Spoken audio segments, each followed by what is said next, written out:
Business leaders, politicians, the people who make the decisions that affect your life. All wake up with two hosts and one program. Confrontation through conversation. Welcome to the George Hale Rick Tyler Show. We gotta take the power back! From BIW to BGR to Baxter State Park, we gotta take the power back! It's the George Hale Rick Tyler Show. Our guest co-host in command and control, Come on! Holden Police Sergeant and former state lawmaker Chris Greeley. We gotta take the power back! This is the George Hale Rick Tyler Show. Ladies and gentlemen, we ask that you please remove your caps for the singing of our national anthem, performed this evening by a Garden legend, Rene Rancourt. I thought we were going to hear him sing. Good morning, Rene Rancourt. I'd like to introduce you to my partner here today. Intern Rick Tyler. Good morning, Rene Rancourt.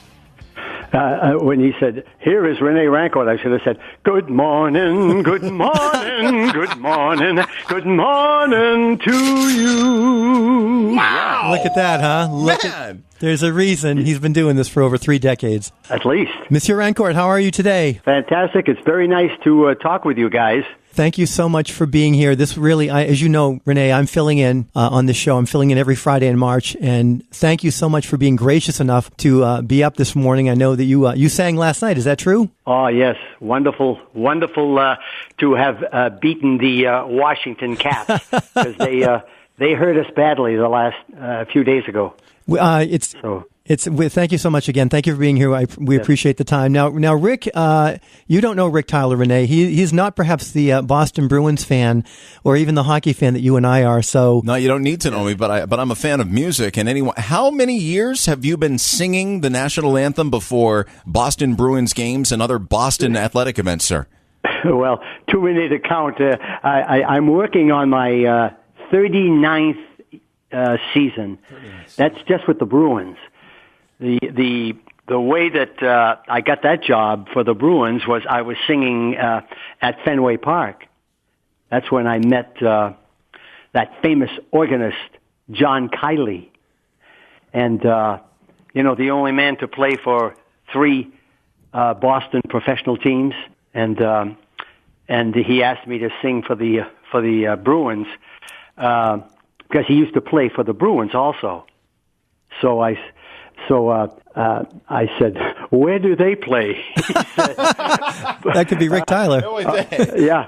He said, "Boston Garden." I said, "Well, where is that?" Anyway, I was an opera student, like I knew from hockey. Like I'm embarrassed to admit that, being from Maine, I used to sing at hockey games up in Maine. But so anyway, he said, how do I find the Boston Garden? He said, "Go to North Station.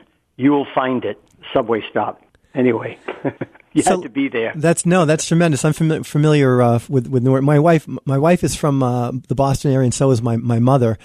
So obviously, people have questions. We have a lot of questions. This is an incredible thing. You've had an incredible run with the Boston Bruins. I have a couple of questions myself. Who else, Rene, do you sing for? Because I know you and I talked a couple of years ago, and you told me then that you actually sing for other Boston sports teams, but many of us don't know that. We only know you with the Boston Bruins. Who else do you sing for? One of the things that keeps me busy is singing for different colleges. Well, I'm from my school. I'm an alumnus of Boston University, but I've sung at so many different colleges. I just did a few days ago the Springfield Falcons and Merrimack College and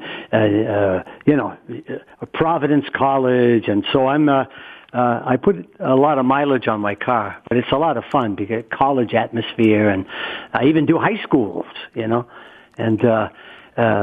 so it keeps me busy.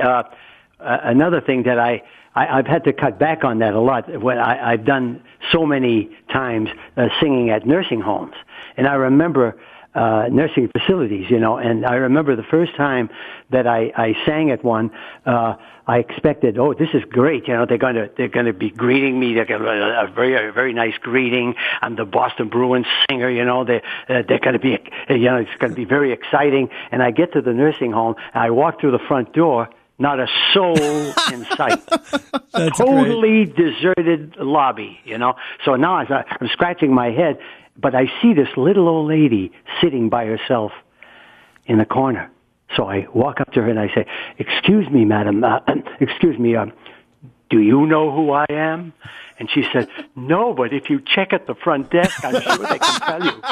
That is awesome. This is Rene Rancourt. He sings the national anthem. You've heard him. He sings the national anthem before many Boston sporting events, including all of the Bruins games. A lot of us can't sing the national anthem, one, because of the range required. Yeah. But some of us, honestly, we get choked up. It means a lot to so many of us. Do you ever get choked up? And if I can ask a follow-up question to this, Chris. Absolutely. Do you ever get choked up, sir, over singing our nation's national anthem? Well, I'll tell you one time that I got choked up and I really needed help to finish the anthem was the game after the marathon bombing. Right there. Hang on a second. Whoa, hang on a second. Look at the question I wrote down for him. Is your eyesight that bad, Chris? Do I need to hold it back here for you? Yes. Because that was my follow-up question. Which performance of the national anthem meant the most to you or caused you maybe to choke up the most? Was it after 9/11 or after the Boston Marathon bombing? It's of course the game right after the marathon, because as you remember the bombing was on the Monday the 15th, April 15th, and the Bruins game was that Wednesday the 17th, and so in the middle of the anthem I stopped and the crowd jumped in. I mean, really with force. It was incredible, an incredible feeling. And little did they know that I really needed help. You know, it's not that I stopped just to have them sing. It was that, but it was an incredible feeling. There was another time when one of the Bruins players, Norman Leveille, suffered a stroke. And there was a time when he came back, maybe a year later, he came back and he was on skates and they helped him skate, down the ice. And I was singing not only the national anthem, but "Should Old Acquaintance Be Forgot." So that was very a moment that I, could never forget. That everybody with tears in their eyes, for the Bruins player. Rene, do you have a favorite Boston Bruins player? I know that's kind of a loaded question, but are there some that you're more fond of, you're closer to, or even have seen traded that really broke your heart to see leave Boston? Actually, when I do the pump, right. One of the guys that I emulate is Randy Burridge, the little short Bruins player, and when he'd score a goal, he'd do the pump. They called it the stump pump. Mm-hmm. And that's good. And I try to emulate him. But there are different players like Rick Middleton was always one of my favorites. And I often see him at, like charity events. And Terry O'Reilly. Oh, yeah, another big name.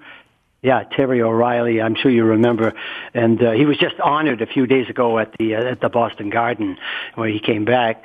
And but overall, as a player, with longevity, it's Ray Bourque. It would have to be. I often say, "How do you do, ma'am? I'm Rene Bourque." Good idea. I sometimes change my name to Rene Bourque. Rene, did you cringe when Christina Aguilera performed the national anthem and had a little trouble, and when the band The Fray performed the national anthem? I think it was either during March Madness last year. They came out and they did this kind of a rendition of it. It wasn't traditional. And those that would lip sync to it, we know you're not lip syncing. What do you think of some of these other pop performers who come out, they try to belt out the national anthem, and frankly, they screw it up? Yeah. Well, see, they practice it. What happens is, I've been there myself. You practice it at home, and everything goes very well, or you're in the shower or whatever, in your practice room. And but then when you get in front of people, it's a whole different ball game, as they say. And it's a real shock. And actually, the song is, as it's written, is very difficult to do. To do it straight. And I think many singers, what they're doing is they're trying to call attention to themselves. They become larger than the national anthem. That's not the, obviously the message. The message is, if listen, this is the way I think about it. If you do it the way it's written, it's hard enough. And if you want to get attention, that will get you attention by doing it straight as written, because many times you're not going to hear it that way, Well, seeing you, I think watching you perform the national anthem before a Boston Bruins home game is almost as fun, at least for me, as watching the game itself, Rene. It's really a lot of fun. You really have become this big personality for the Bruins. And for me, one of my favorite parts is watching what you do at the end of the song, the fist pump.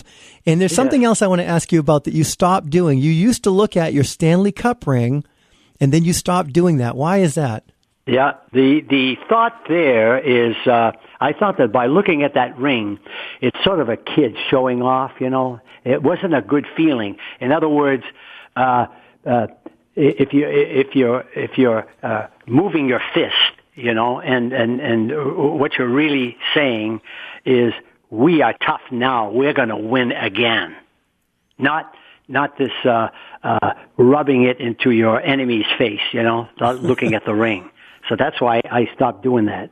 Do you ever get tired of having to put on the tux? I mean, some of us it's late at night. We get home from the end of the day. I don't want to have to dress up. Don't you want to slip into something more comfortable? That's right, really. Yeah, I have about 5 or 6 tuxedos hanging in my closet. I often say that's all the clothes I have is tuxedos. I even sleep in one.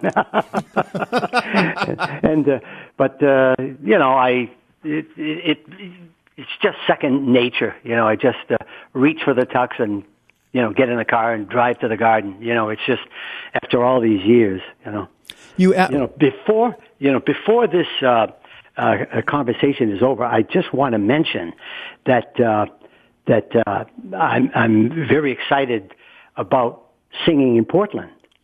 Oh, when is that going to be? On July 4th, I'm going to be singing for the Portland Sea Dogs. Oh, tremendous. And it's a big event for me because for the last, I think I've been doing it for at least 10 years. And I will sing 4 verses of the Star-Spangled Banner, one after the other, in one take, as they say. And I'm very proud of that. And so that's this year. It's happening on July 4th. Sometimes it's July 3rd, July 5th, and the game's at 7:00. And let me give you a little taste of what the national anthem. Just a couple of bars here of what it sounds like with the words from the other verses. Then conquer we must, when our cause it is just, and this be our motto, in God is our trust, and the Star-Spangled Banner in triumph shall wave o'er the land of the free and the home of the brave. Oh, my God. Oh, that is amazing. Wow. That's awesome. Oh, my goodness. That's awesome. I wanted to make sure to get that in because I would kick myself if we're through our conversation here, and I forgot to mention July 4th at Hadlock Field. Oh, hey, you just tripled ticket sales just by doing that right there. Can someone make a living? Can someone make a living doing this? I end up singing at so many, birthday parties and anniversary parties and weddings. I'm a official. Actually, the thing I do the most is I'm a wedding crasher. So am I, but not with singing. At some point to crash the wedding reception. So if that's not a lot of fun, I don't know what is.